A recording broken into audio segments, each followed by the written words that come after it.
In 1985, a ship salvage expert named David Fasold climbed onto a boat-shaped ridge in eastern Turkey and told the world he had found the wreck of Noah's Ark. He wrote the book that made the place famous. But in April 1997, under oath in an Australian courtroom, the same man called the whole thing complete nonsense. So which Fasold do we believe, the one who found it or the one who buried it? Because in December 2024, a new team went back to that ridge, and what they pulled out of the ground cracked the whole case open. It starts with a shepherd. On May 19, 1948, after heavy rain and 3 earthquakes in a row shook the Doğubayazıt district near Turkey's border with Iran, a Kurdish shepherd named Reşit Sarihan spotted something the mud had uncovered on the mountainside. A shape. Long and smooth, pointed at one end and rounded at the other, with raised sides curving up out of the slope like the hull of a ship.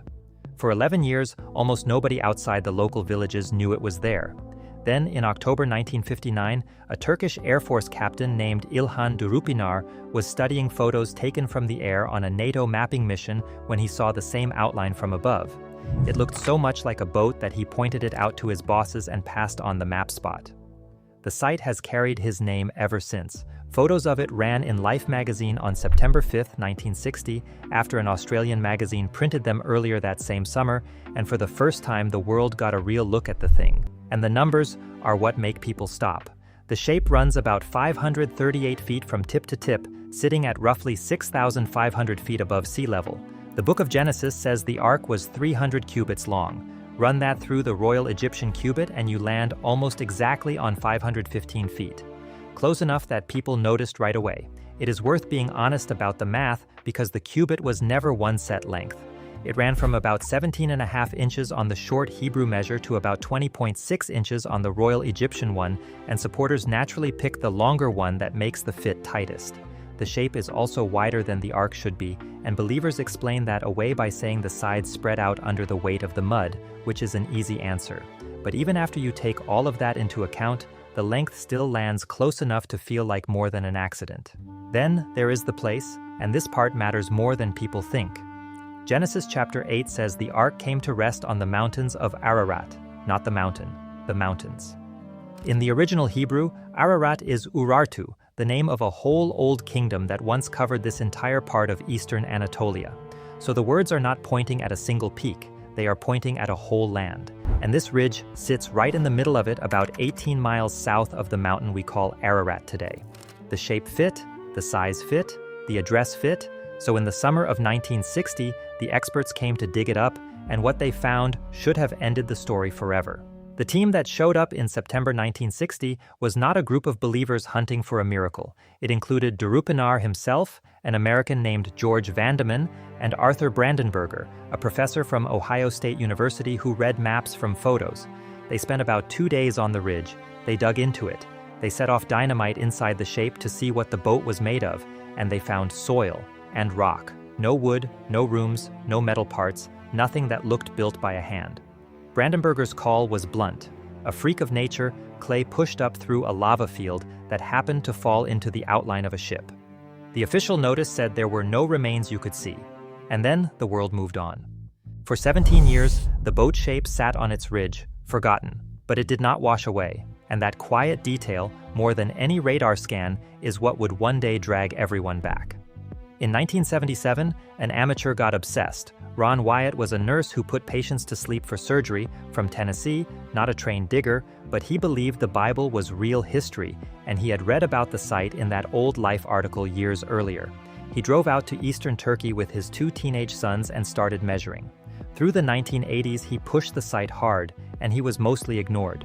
He tried to get the former astronaut James Irwin interested, the man who had walked on the moon and later hunted for the Ark, and he tried the creationist rock scientist John Morris, and neither man came away convinced. Wyatt was a fan with no training, and the experts treated him like one. Everything changed in 1985 when Wyatt was joined by David Fasold, a ship salvage expert who really knew ships, and John Baumgardner, an earth scientist from Los Alamos. Fasold took one look at the ridge and called it a shipwreck on the spot. He brought radar that reads under the ground and a device he called a frequency generator, set it to pick up iron, and walk the shape hunting for metal below. He said the readings came back in a regular pattern, straight lines and evenly spaced points, the kind of thing you would expect from a hull with iron parts rather than from random rock. Critics later compared his iron hunting to dowsing, which stung, but Fasold was sure. He measured the length at 538 feet and became certain this was the turned-to-stone shell of the Ark, its wooden ribs long gone, its faint iron skeleton still ringing under the dirt. It was enough to move a government. In 1987, Turkey officially named the site a national park, built around Noah's Ark, and put in a visitor center. Tour buses began climbing the switchbacks up from Dolgobayazit. For a while, the case looked like it was only getting stronger, and the next piece of proof was the strangest of all. Down in a nearby village, once called Arzap and now called Kazan, Wyatt and Fasold found the stones. Huge standing slabs of rock, some taller than a man, each with a single hole carefully cut through one end, as if a rope had once been threaded through it. To the team, the point was obvious. These were drogue stones, old anchor weights, the kind you hang off a ship in a storm to keep the bow pointed into the waves. Here is what made it electric. These stones sit thousands of feet above sea level and hundreds of miles from any open ocean. There is no normal reason for ship anchors to be lying on a mountainside in inland eastern Turkey unless a very large ship once was there too. Some of the slabs even have crosses carved into their faces, and a few carry 8 crosses, which believers read as a way of honoring Noah and the 7 family members who rode out the flood with him. For years, those stones were the single most solid piece of proof in the whole case. And then rock experts took samples. The rock was local andesite, the same volcano rock that forms the hills all around the village. Nothing carried in from Mesopotamia, where the Ark was supposed to have been built. Worse for the theory, standing stones with holes like these turn up all over ancient Armenia. At one site alone, called Zorat's Karer, there are 223 standing stones, and 80 of them have holes cut through the top. Nobody thinks those are boat anchors. They are pagan holy stones, and the crosses on the Arzap slabs were added much later by early Christians and then Crusaders around the year 1200, cut into stones that were already old. The anchors, it turned out, were probably never anchors, but the man who found them was about to do something nobody saw coming. Fasold started to doubt his own find. Through drilling and digging in the early 1990s, the ground below kept refusing to look like a ship. In September 1994, he walked the site with an Australian rock scientist named Ian Plimer and came away saying flatly that it was not a boat. Then in 1996, he did the thing that still shocks people who follow this story. He helped write a science paper arguing the whole shape was natural. His co-writer was Lawrence Collins, a rock scientist from California who never believed a word of the Ark idea. The title did not soften it. They called it a fake Noah's Ark, nothing but a common rock shape. Their reason was exact, and that exactness is what makes it hard to brush off. The boat shape, they wrote, is a doubly plunging syncline, a spot where layers of rock fold down into a dip and then rise again, and wearing away over time cut a hull-like mound out of the fold. Fasold's dramatic iron readings were natural clumps of limonite and magnetite, 2 iron minerals that run all through the volcano rock of eastern Turkey. The famous iron bracket someone had photographed was worn-down volcano mineral.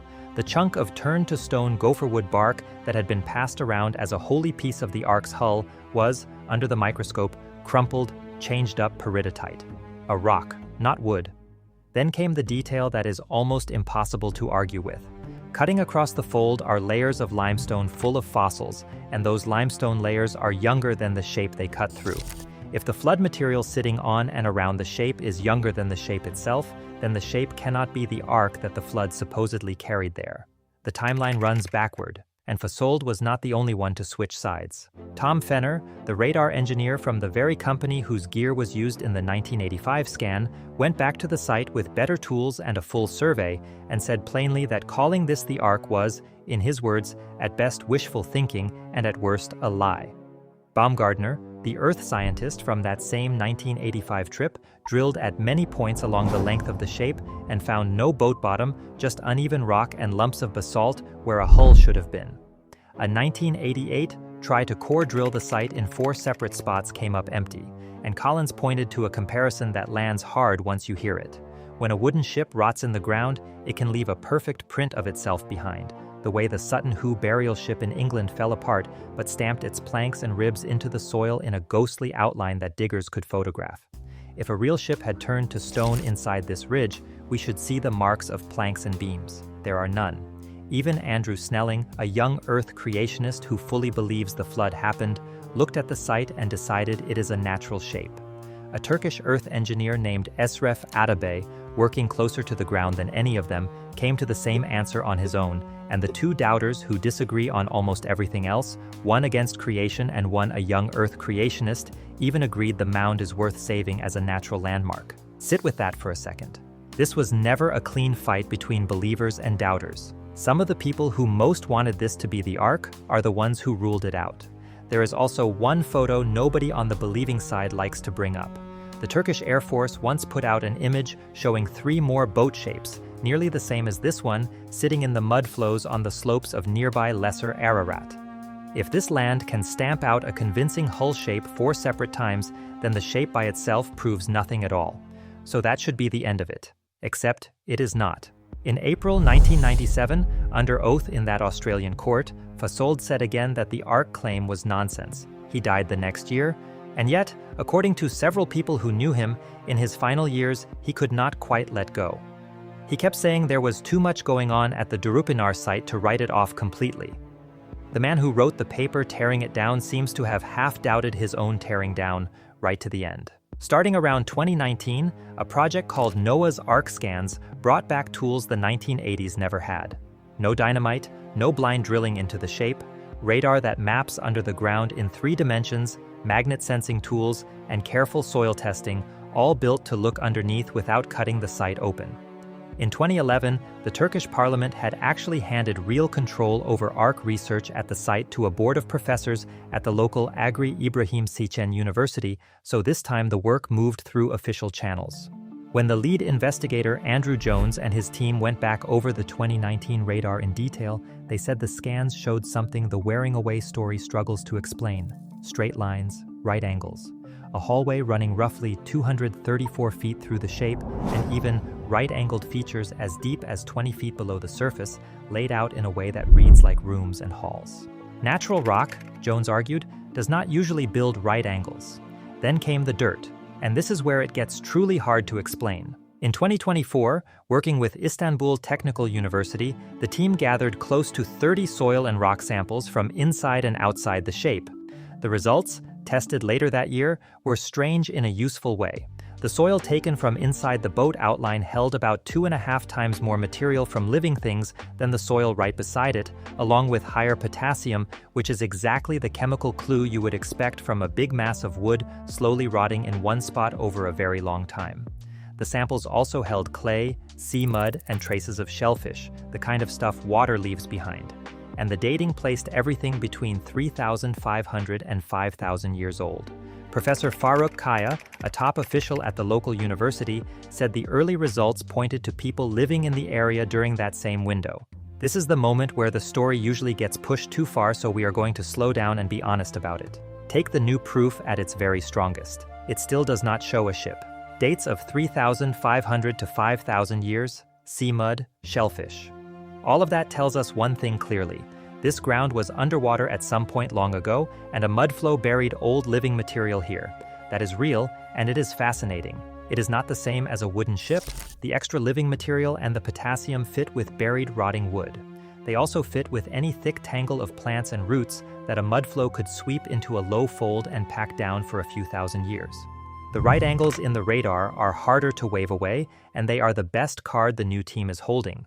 But radar readings get read the way the reader expects to read them, and that has burned this exact site before, in 1985, when a different team read a different scan with the same confidence and turned out to be wrong. There is a reason no one has confirmed this yet. The iron ore packed through the ground, that same limonite, throws off the signals and makes finding any leftover wood truly hard, which is the honest reason the final test has not happened. But here is the one thing that has never been fully explained, and it is the reason careful people keep coming back to this hillside instead of writing it off.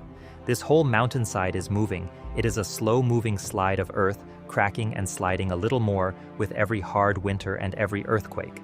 Line up the photos from 1959 to today, and the slope around the shape is always shifting. But the boat shape stays. Same outline, same size first measured more than 60 years ago, as if something solid underneath is holding its form while everything around it slowly slides downhill. No science group, in rock or in digging, has ever confirmed this as Noah's Ark. The one thing that could really settle it, a full and careful dig, has never been done, partly because the site is protected by law and partly because that iron-rich ground makes the search so hard. The Turkish officials and the research team both say the dig is the next step. Until someone is finally allowed to open it up, the Durupinar site stays exactly what it has been since a shepherd first spotted it in the mud. The right size, in the right place, holding a shape it has no business keeping, and refusing to tell us what is underneath. And here is the part that keeps the whole search alive. This ridge is not even the only one claiming the title. The Christian story puts the Ark on the peak of Mount Ararat, but the Quran names a whole different mountain, Kudi, and points there instead. Fasold himself once tried to tie a nearby peak to that name, so we have a boat-shaped mound that fits the measurements, a snowy peak that owns the legend, and a second mountain that a whole other faith says is the real one. Next, we cross the valley to the mountain everyone else bet on, Mount Ararat itself, and the strange reason the Ark might not be up there at all.